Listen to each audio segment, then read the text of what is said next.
Hello everybody, welcome renters. I'm Harriet, I work for an upstate New York landlord, and this channel is designed to help you get the most out of your lease. But first, some disclosures. I'm not a lawyer, don't listen to me for legal advice, just here for some entertainment, and whatever it says wherever that appears.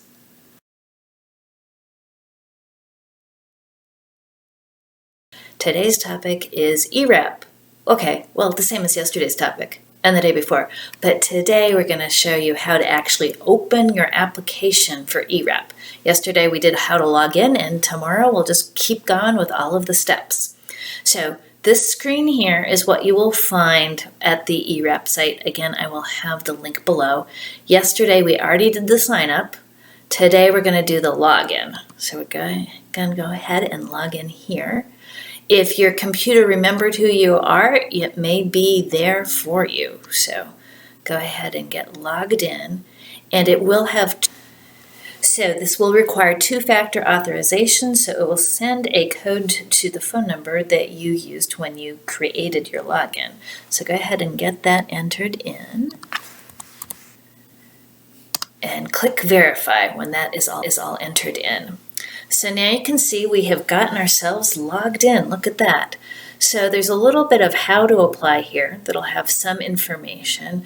And over here we've got quick links and the ERAP application. So if we scroll down just a little bit, it'll say apply here now. That's what you want. You already have a registration, so you can come back to this application at any time. You don't have to finish it all at once. So do we want to start a new application? Why, yes we do. Go ahead and click on that button.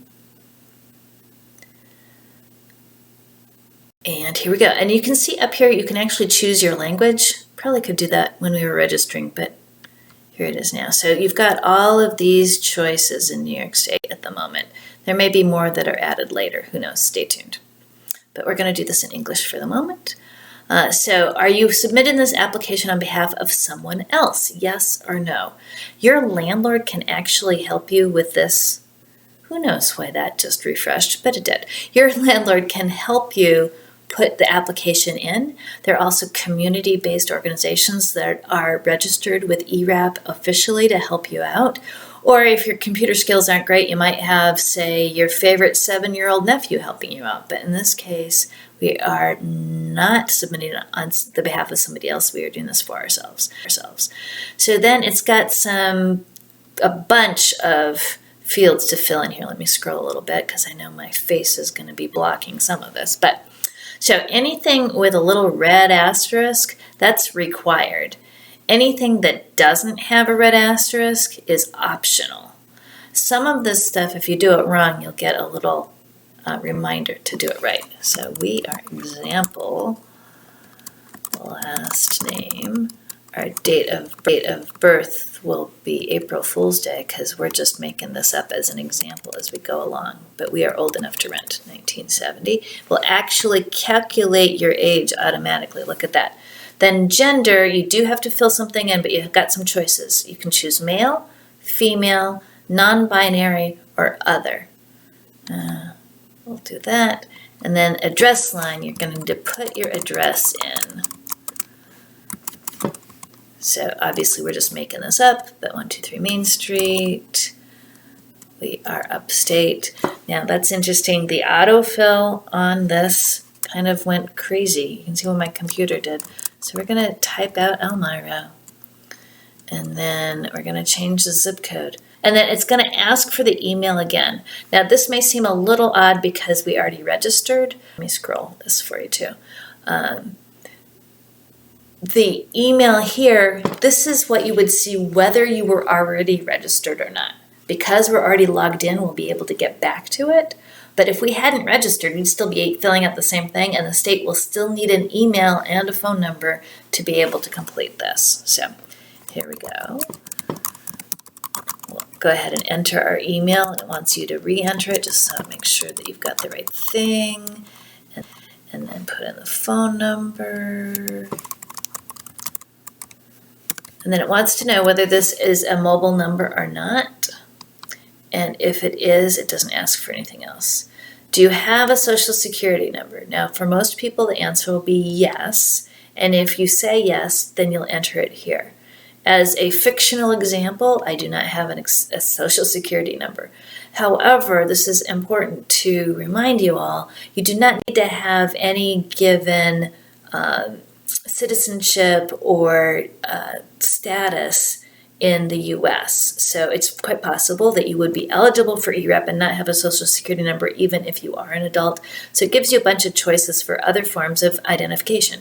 Driver's license, tax ID number, other government issued identification, or none are all choices. And since I am a fictional example, I don't have any of those.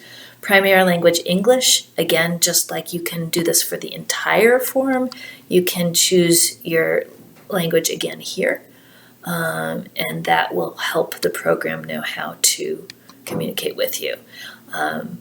They do require you to fill out race and ethnicity information. This is mostly so that they can try to make sure that this program is as equitable as possible. So, as you can tell, I'm kind of pale, and I am not Hispanic. But fill out whatever is the best mix for you, even if that happens to be other. So those are also required. Are you currently renting? Hint, if you're not currently renting, I don't think you qualify for the program, but that's okay. What are the current terms of your lease? There's annual agreement, there's month to month, there's other, there's renting a lot, like if you own your own mobile home but you're renting the lot, or there's I don't have a lease, which is also legit. You may just have an oral agreement, which is a little tricky. I encourage you to always have a written lease, but hey, this is Lease Sense with Harriet, so of course I'm pro getting things written down. It helps keep everybody accountable. Annual agreement would apply if you are in the first year of a one-year lease, or if your lease is renewed to be full one-year chunks.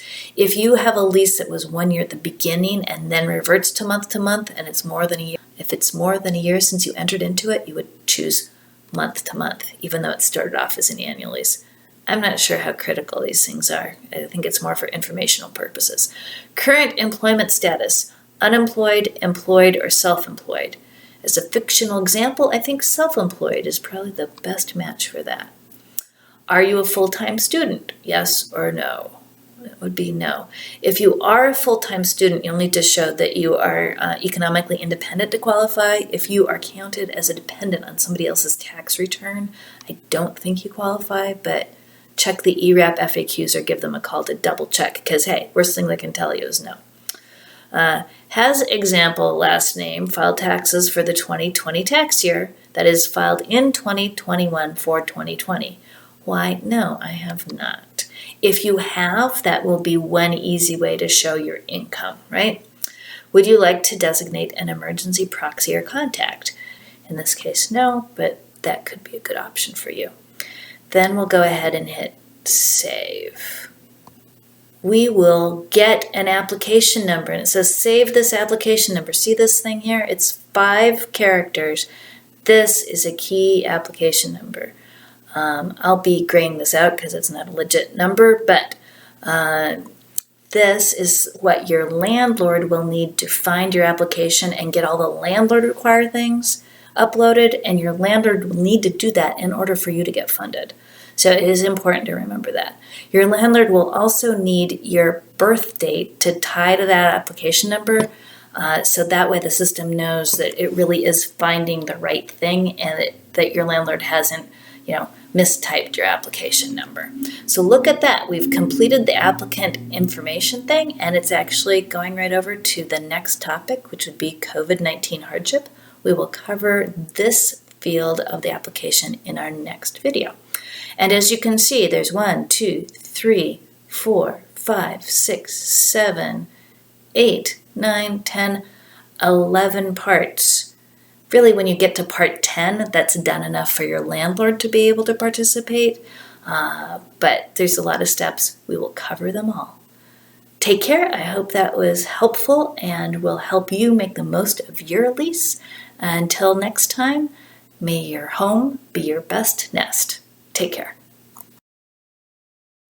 And I always forget that this means I have to have my phone next to me. So yeah, this will be in the blooper list. more than a year since you entered into it. And I always forget that this means I have to have my phone next to me. So yeah, this will be in the blooper list.